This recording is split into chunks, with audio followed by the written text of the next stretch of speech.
శ్రీమద్భాగవతం శ్రీమద్భాగవత గ్రంథానికి నమస్కారం. నిగమకల్పతరోర్గలితం ఫలం సుఖముఖాదమృతద్రవ సంయుతం పిబత భాగవతం రసమాలయం ముహురహో రసికా భువి భావుకాః. శ్రీసుఖయోగీంద్రుల వారికి నమస్కారం.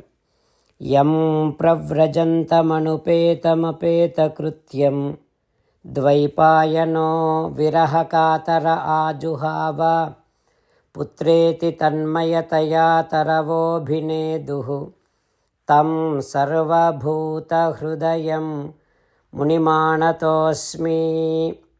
నరనారాయణులకు, చతుర్ముఖ బ్రహ్మకు, సరస్వతీదేవికి, వ్యాసమహర్షుల వారికి నమస్కారం. నారాయణం నమస్కృత్య నరం చైవ నరోత్తమం దేవీం సరస్వతీం వ్యాసం తతో జయం ఉదీరయేత్. శ్రీమద్భాగవతము 4వ స్కంధములో సూతమహాముని శౌనకాది మహర్షులందరికీ ప్రవచనం చేస్తూ ఇలా చెబుతూ ఉన్నాడు. ఓ మహర్షులారా, శ్రీసుఖ యోగీంద్రుల వారు పరీక్షిన్నరేంద్రుడికి ఉపదేశం చేస్తూ ఇలా చెబుతూ ఉన్నాడు.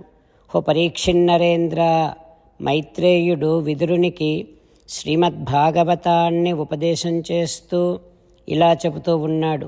ఓ విదురా, శ్రీమన్నారాయణుడు పృథు మహారాజుతో మాట్లాడుతూ ఇలా అంటూ ఉన్నాడు. ఓ పృథు, నీ ఉన్నత గుణముల వలన, నీ ఉత్తమ నడవడిక చేత నేను నీకు వసుడనయ్యాను. నీ మీద నాకు అనుగ్రహం కలిగింది. అందుకని ఓ రాజా, నీకు ఇష్టమైన వరాన్ని కోరుకో అని పరమాత్మ ఆదేశించగానే అనుశాసిత ఆదేశం శిరసా జగృహే హరే. పృథు మహారాజు సర్వేశ్వరుడైన శ్రీమన్నారాయణుడి ఆజ్ఞను శిరసా స్వీకరించి ఆ పరమాత్మ పాదములపై పడి నమస్కరించాడు. అయితే ప్రక్కనే ఇంద్రుడు కూడా ఉన్నాడు. ఆ ఇంద్రుడు పృథు మహారాజు యొక్క అశ్వాన్ని అపహరించానే అనేటటువంటి సిగ్గుతో తల వంచుకొని పృథు మహారాజు పైన ప్రేమతో ఆ పృథు మహారాజు పాదాలపై పడి ఇంద్రుడు నమస్కరించాడు.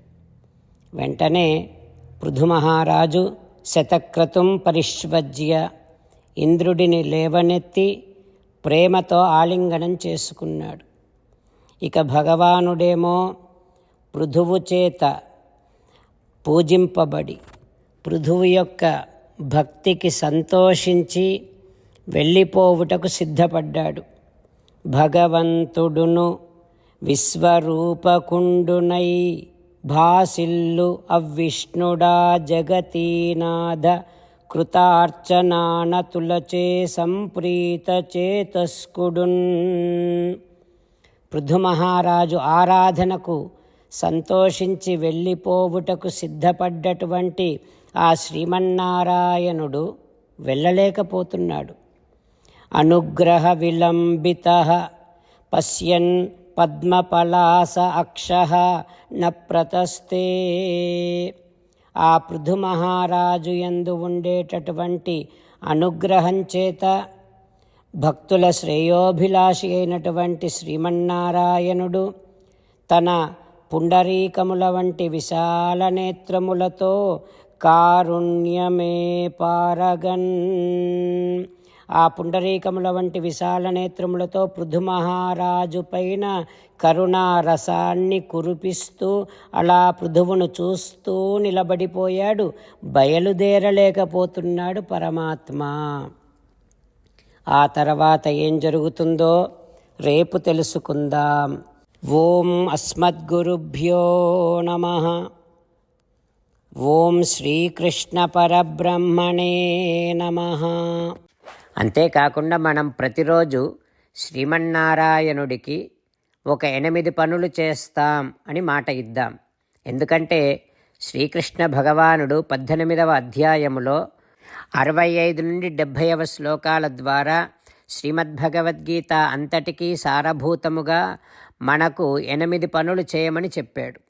అలా చేస్తే చాలు, నేను మిమ్మల్ని అన్ని విధాలుగా రక్షిస్తా అని ప్రమాణపూర్వకముగా ప్రతిజ్ఞ కూడా చేశాడు.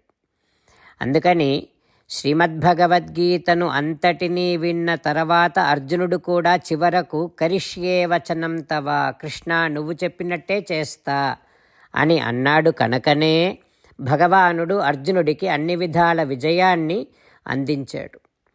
మనం కూడా ప్రతిరోజు శ్రీమన్నారాయణుడికి ఆ రకంగానే మాట ఇద్దాం.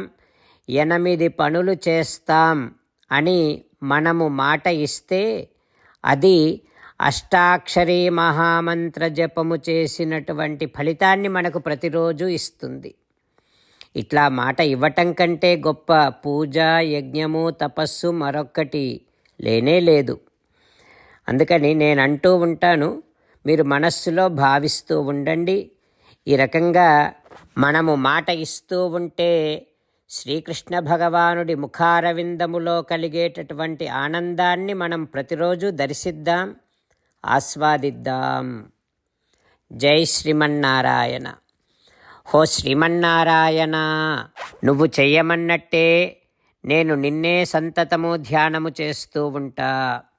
హో శ్రీమన్నారాయణ, నువ్వు చెప్పినట్టే నేను నీ భక్తుడిగానే ఉంటా. హో శ్రీమన్నారాయణ, నువ్వు చెయ్యమన్నట్టే నేను నా విధులను, కర్తవ్యాలను నీ సేవగా, నీ తృప్తి కోసమనే సక్రమంగా నిర్వర్తిస్తూ ఉంటా. హో శ్రీమన్నారాయణ, నువ్వు చెప్పినట్టే నేను నీవాడిని అనే మహావిశ్వాసముతో నీకే నమస్కరిస్తూ ఉంటా. హో శ్రీమన్నారాయణ, మామేకం శరణం వ్రజ, నన్ను ఒక్కడిని మాత్రమే శరణు వేడుకో అని నువ్వే అన్నావు కనుక నేను నిన్ను ఒక్కడిని మాత్రమే శరణు వేడుకుంటా. హో శ్రీమన్నారాయణ, మా శుచః, ఇక దుఃఖించకు అని నువ్వే నాకు భరోసా ఇస్తున్నావు కనుక నేను ఇక దుఃఖించను.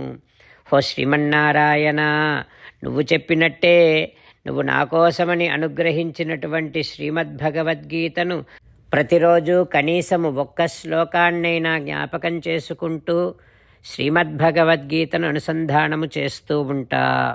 హో శ్రీమన్నారాయణ, నువ్వు చెప్పినట్టే నువ్వందరి కోసమని చెప్పినటువంటి శ్రీమద్భగవద్గీతను తెలియని భక్తులందరికీ తెలియచేసే నా వంతు ప్రయత్నాన్ని నేను నిరంతరము కొనసాగిస్తూనే ఉంటా.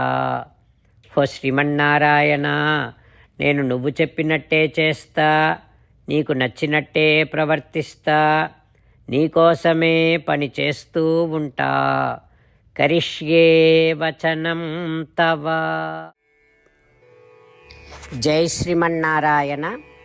భక్తులకు ప్రత్యేకమైనటువంటి విజ్ఞాపన.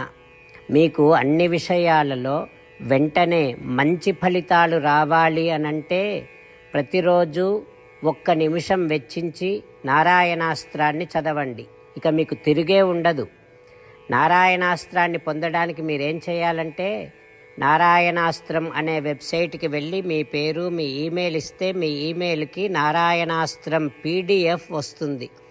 అందులో ఒక రామాయణ శ్లోకం, ఒక గీతా శ్లోకం, ఒక విష్ణునామం ఉంటాయి. ఆ 3ంటిని కలిపి నారాయణాస్త్రం అంటాం. ప్రతి ఒక్కరికి వేరువేరు శ్లోకాలను ఇస్తున్నాం.